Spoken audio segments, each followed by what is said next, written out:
How we doing? Good. We ready online? Will you go?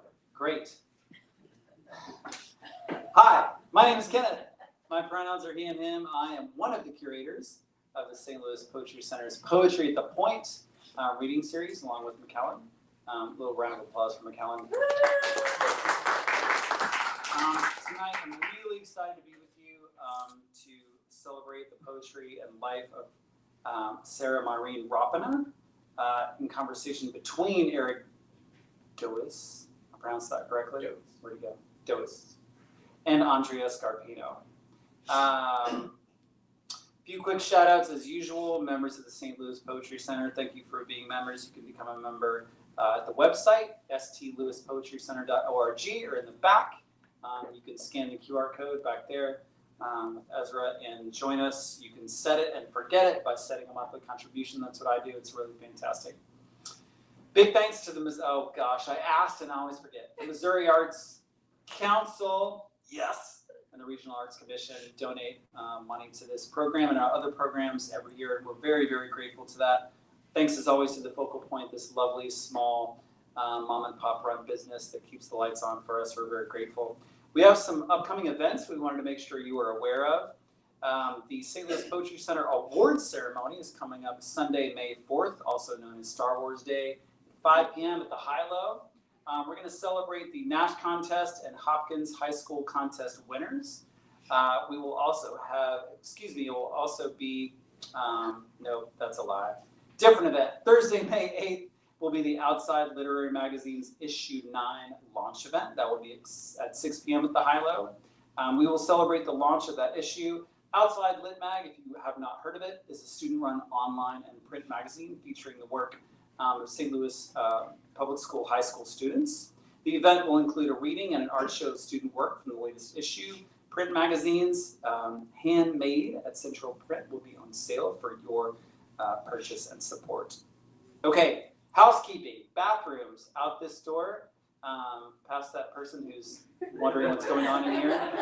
To the left and then to the right are gender-specific and gender-inclusive restrooms. So please go that way. Also, buy drinks next door if you'd like to. You can bring in their glassware. Just please return it when you're done. So support that local business next door. If you're watching this on the internet, on Facebook or YouTube, we're glad you're here too. If it is after April 22nd, we're glad you're here. Please keep spreading the word. I just want to say this out loud. If you haven't met me before, I like Star Wars more than I can explain in words. And tonight is the release of Andor Season 2, which is an Emmy-nominated television program. So that's how much I love you. That I'm here instead of watching Andor. Okay? I'm going to watch one episode before I absolutely collapse into a heap at the end of this night so that I get my fix, but I love you.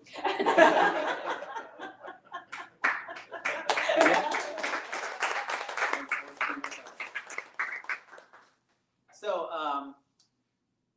tonight we will be, I would imagine, probably in some at least oblique ways, tackling topics like grief and sadness and loss, right?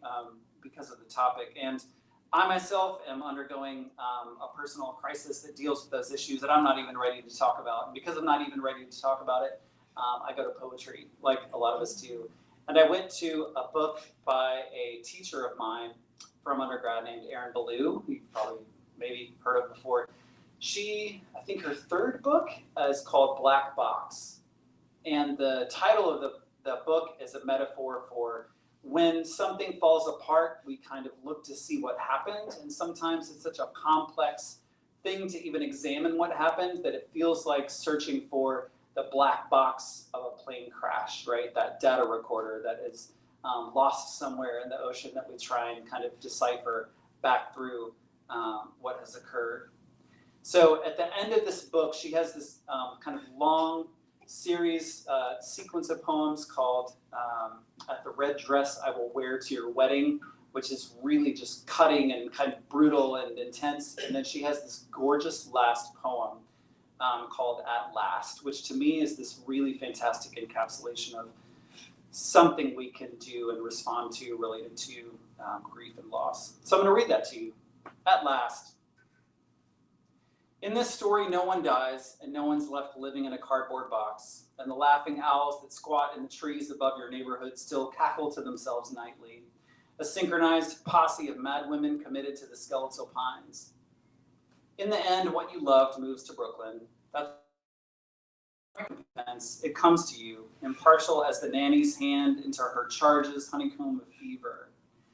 It comes to remind you that even the millionth tragedy went uncelebrated the day the world was born. No cake, no sacred confetti. It just toddled away to roll down someone else's hill. Consider all the paintings gathered in the world's great museums. What collects there but the manuals of chaos, frescoes of bad faith displayed between a few innocuous landscapes. The outraged sisters of Lucrece, bleeding and wailing, or John the Baptist, served up on silver, always the same betrayals dressed in period costume. But the day comes, with or without you, when the tea olive, waving its arms over the back fence, puts up its white flowered fuss again, arguing for sweetness.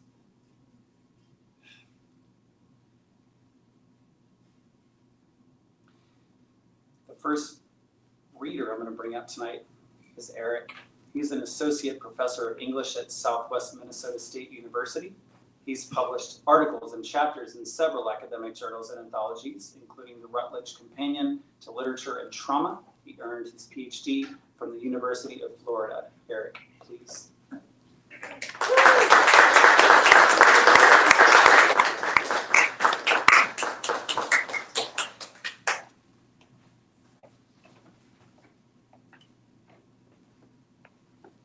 Thanks so much for being here. I'm going to start out with, really the most, I think, exciting, compelling way to start out a talk, and that's with a couple of instructions. I'm going to cry at some point, at least once. What I need from you is to let me cry. Sometimes people want to yell words of encouragement, which I think some people probably like. I don't want that. The other thing I want is to take care of yourself while I'm crying. So if you're like, I really was planning on going to the bathroom, but there's a grown man crying on the stage right now, like, just go to the bathroom, it's fine. I can't really see anyway.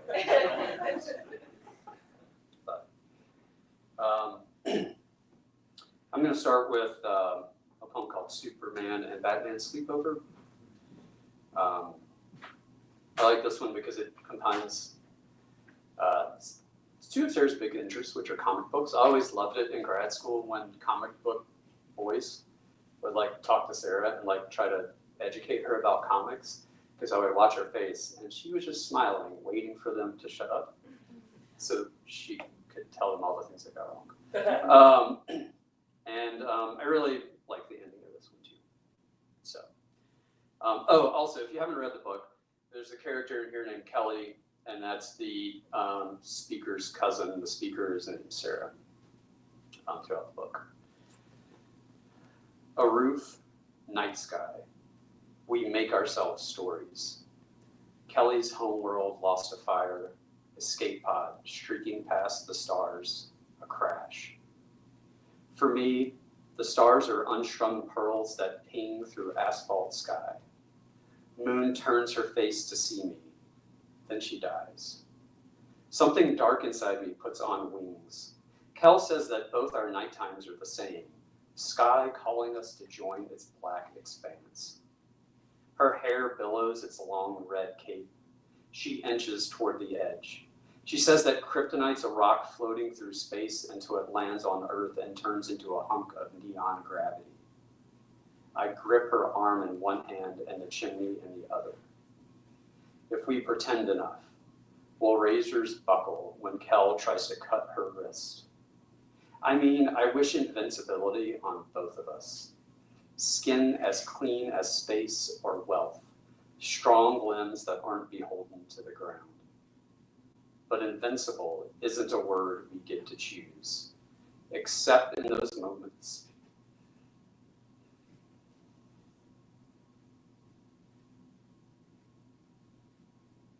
except in those moments when a fall still feels the same as flight. Sorry, I've got my what I'm reading on my phone, so I keep having to unlock it here. I want to thank Andrea so much for being a part of this and reading and doing a lot of the legwork on it. Kenneth and McCollum for also organizing this and just being great to work with. Aaron and Ezra for your work as well here today, and if there's anyone I'm missing, I'm sorry. I also want to thank you all for being here. We'll probably talk about this later, but however much you think it means that you're here, you're underestimated.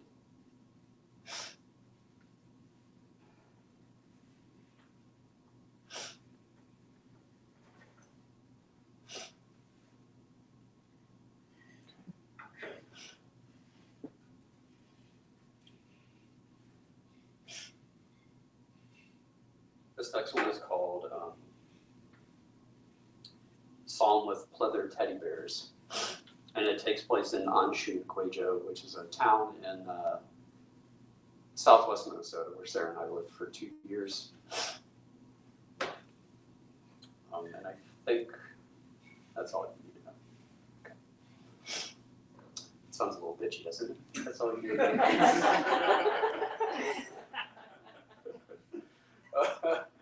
Okay.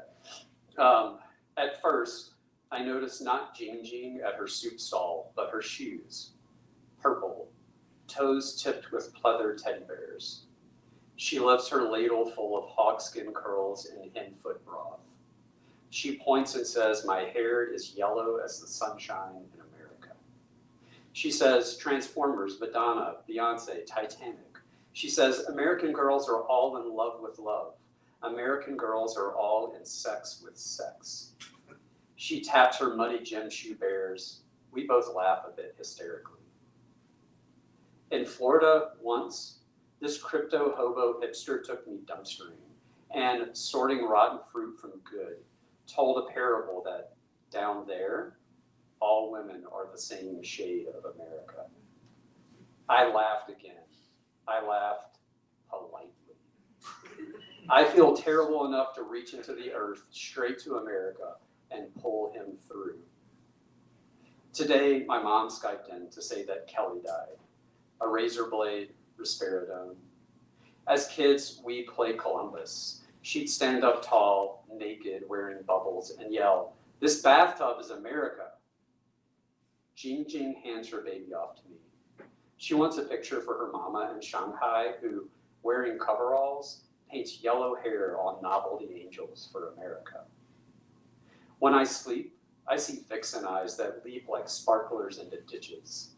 I see pleather bears searching for honey and the marigolds that find themselves encased in amber waves of dew. Do I think every dream should be a dream that someone has of you, America?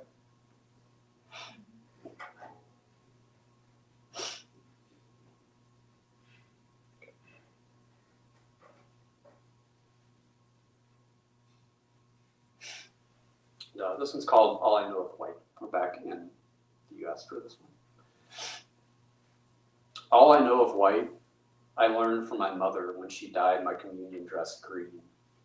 Her thimbled, spit-washed thumb, her tisk. White shows every spot, she said. At home, my dad says, "Kissa died," and then keeps on, shrinks from the weed eater's touch, sings the hymns of put-off projects. August is a skunk-hot lake. I hold my breath, let horseflies bite. Above the bone grin of his clerical collar, Dad's face lobsters in the heat, run sweat tributaries down the lazy boy wagon print plush. Shoeboxed, dirt brindled, that old white cat goes rot humid all day in the parched clematis. I trowel the hole alone. I watch shadows close on her like arms crossing to hide a missing button, a patch of blemished skin.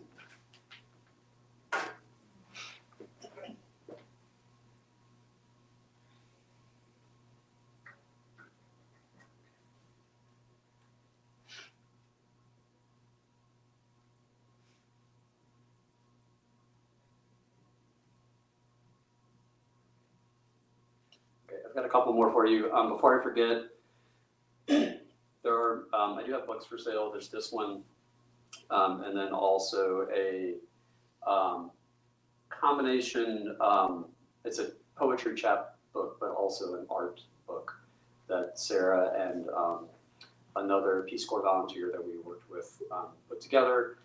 That chapbook has some of the same poems, although a lot of them are slightly different forms. I did want to say, so there, I managed to be able to set up, with the help of some people, an endowed scholarship in Sarah's name at the university where I work. And I have some donors who every book I sell at a reading, they donate $10 to the scholarships. So, yeah. But this one's called Heroic Origin. Let me get some water here.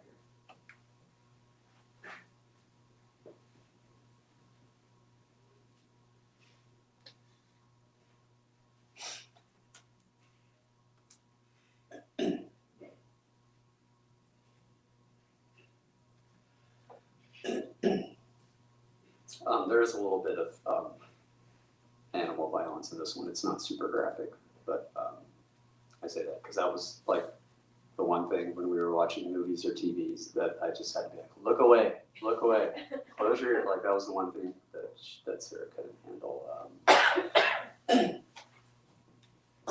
Heroic origin. I forget it's not the buzz that hunts me bush to steps to bolted door. Forget the buzz isn't the sting that burns, isn't the lump or plunge of EpiPen, isn't the autumn mound of gloss-winged dead. Forget that first was layered wax and mud roundhouse, the queen and drones, the gold congealed and chambered up. Forget that kids stand still to save themselves, hair rising at the root while grandma eyes rise eve to hive that shakes when grandpa hits the wall or swings a kitten by its broken tail. Forget the buzz of worker bees functions to shake the pollen loose, to build the hive as grandma sweeps the porch, remembering fistfuls of dewed cloudberry blooms, shined shoes that wink. She knows a hive's a packed-in queen, 1,000 kids that dip their heads and rile their legs. Remember, Sarah, when the buzzing hones on you, that those who pitched this welting fire also filled chamber after chamber, chamber, chamber with a humming wall of gold.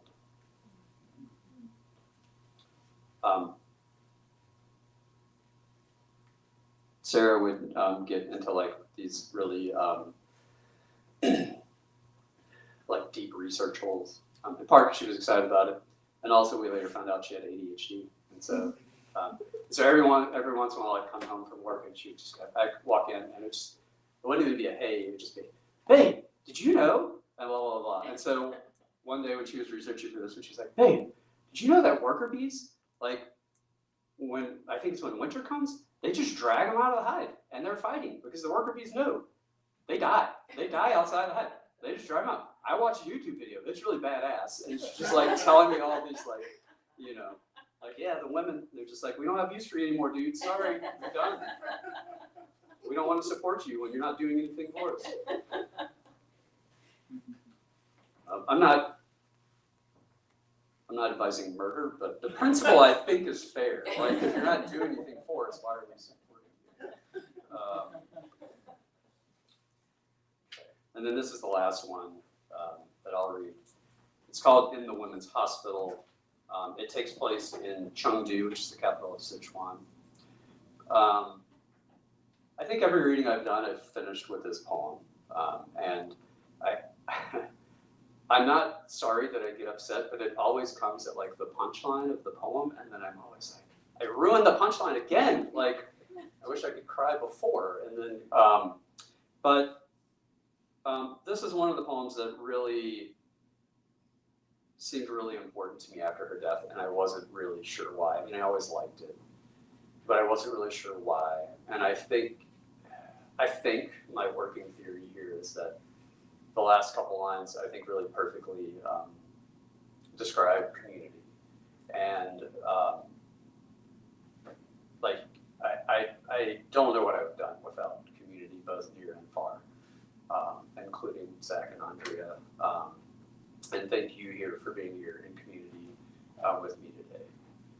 It really does. There are some days and nights where like, oh yeah, that's right. I think about, oh yeah, those people came to support Sarah and hear me. And so I'm going to take a picture. If you don't want me in it, just cover your face up. I don't want you. But it really is very encouraging. Okay. So this one's called In the Women's Hospital, and it is based on something that happened this year. Let Juque guide me through thickets of women to the frosting pink exam room door. Let the masked technician wave us in. Let a woman, pantsless on a table, chat with one of 20 more waiting in the open room.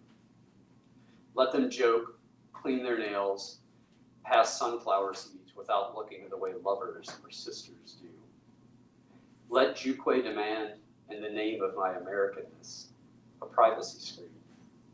Let the tech, her mask ballooning with exhalation, push the screen in. Let Juque nudge me toward a table, its sanitary paper dark with wetness. Let me imagine the wet spot smells of daisies, blood, and lime. Let the tech lay a blue paper square on the wet spot. Let me pull my jeans and underwear down. Let them dangle from my right foot. Let Juque shoo ogling women behind the screen.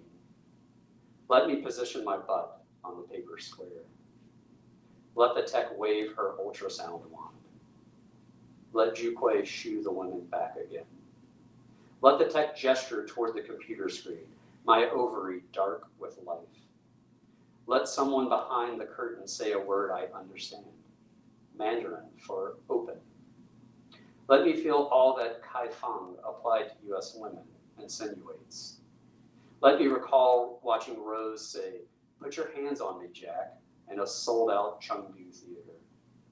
Let me understand another word, the one for foreigner. Let me remember phone cameras clicking at me on the subway. Let me relive an argument. I called Laolai an ugly word, and Eric said the virtue of a noun is truth, the virtue of truth, neutrality. Let dust motes like stars or stones rise toward the sky impartially. Let me remember arriving in Chengdu, where traffic zinged like neutrons with no nucleus, asking Xiaoping if China had traffic cops. And just because you haven't seen the iridescent center of a thing doesn't mean it has no heart, is what he said. But the words he used were, look, there's one. Let me think kaifeng, open. Laolai, foreigner.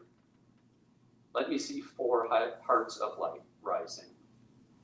Let a woman lean around the privacy curtain. Let me, before Juque whisks her back, look between my stirruped feet into the woman's eyes. Let us each know ourselves as wild.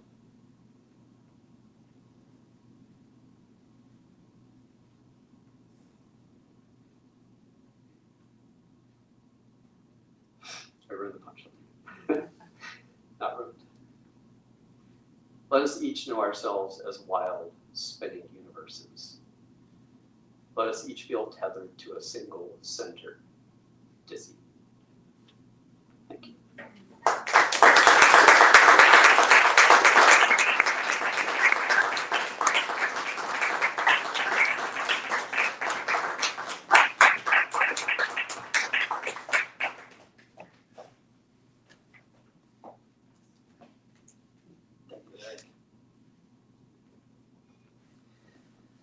Andrea Scarpino has published the poetry collections Once Upon Wing Lake, What the Willow Said as It Fell, and Once Then, and this co-edited anthology, Undocumented, Great Lakes Poets Laureate. Say Great Lakes Poets Laureate 5 times fast. On social justice. She received a PhD in creative writing from Bath-Spa University and an MFA from The Ohio State University. She's also co-editor of 9 Mile Magazine. I've read your bio like multiple times, and it's just really fun to stress The Ohio State. 9 Mile Magazine and served as Poet Laureate of Michigan's Upper Peninsula from 2015 to 2017. She currently teaches at St. Louis University High School. Andrea, please.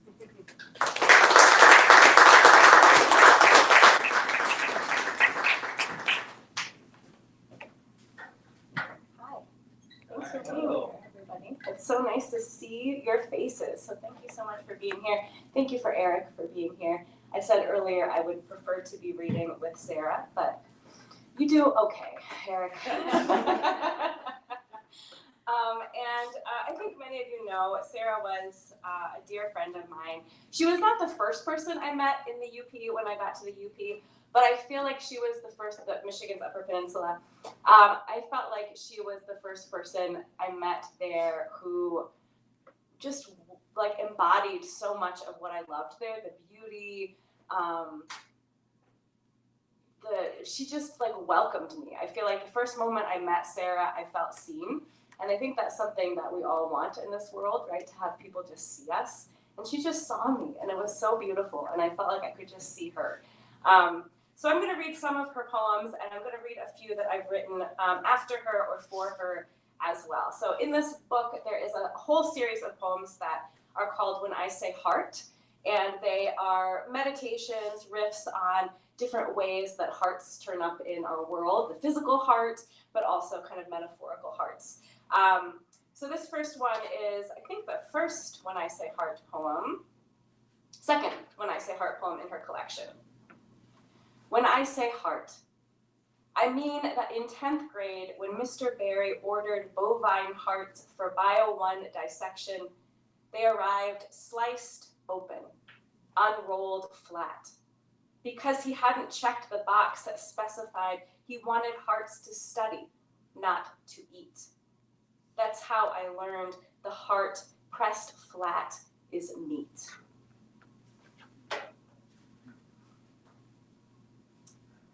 And this is another, this is the Jordashed.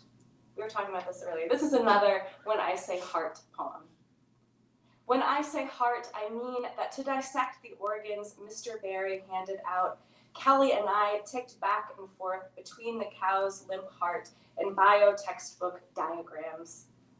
We had convinced ourselves that we were wise enough to take a thing our world had crushed and sold and planned to eat, and like two awful Jordashed gods, restore it to its shape. So this is my rendition of a When I Say Heart poem after Saara's work.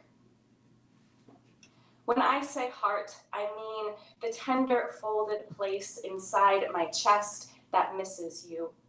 Your blue, blue eyes, your pout, your questioning, that storms like UP storms, snow sideways from the lake pushed against car doors, that cracks, superior ice come spring, moan and break of melt releasing waves, that beats won't stop beating even as yours ceased.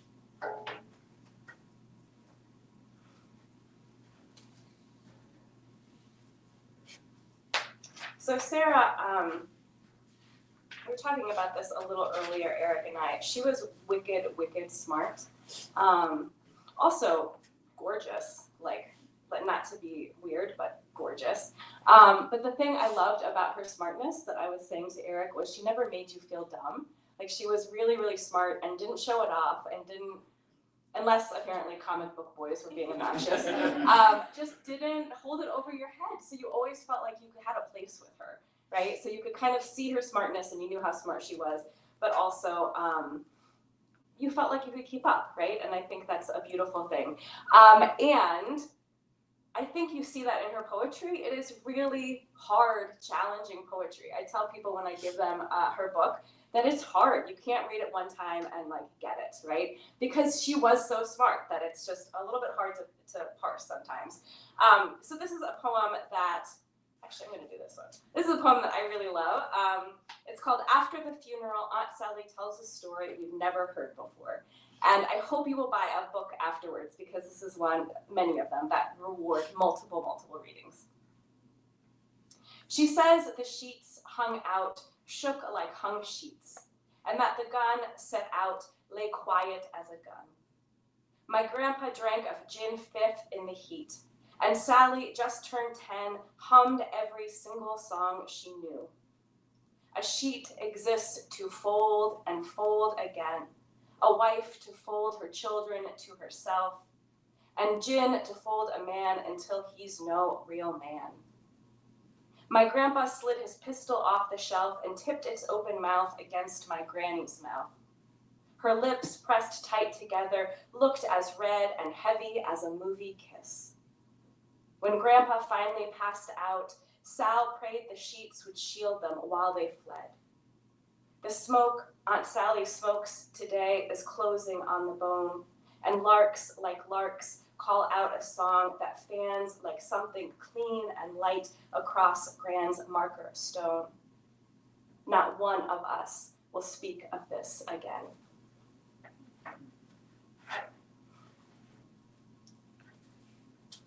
So this is another poem that I wrote after Sarah had died. So some of you who are here because I invited you and you came and you wanted to support Sarah and support Eric know that she had a brain tumor. And there was a period where she was doing pretty well, and then it came back and she was not doing well.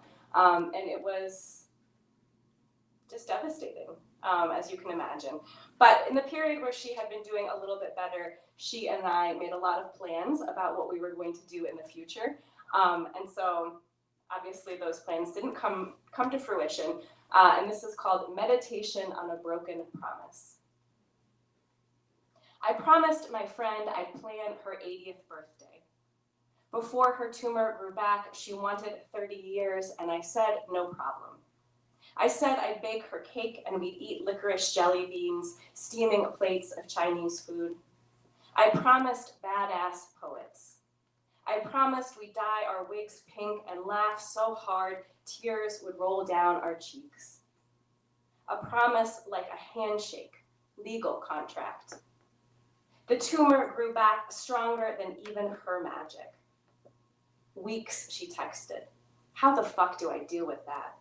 And what the fuck with me and super extra deadly shit? A promise like a prayer, a charm, an amulet. I would have given her holy water, rabbit's feet, signed my name in blood for another decade.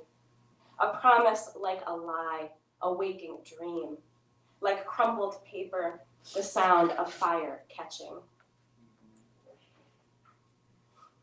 I have to say, I don't know if you feel this, Eric, but I can hear so clearly in my head Sarah saying, super extra deadly shit. Yes. This is so great. This is a poem also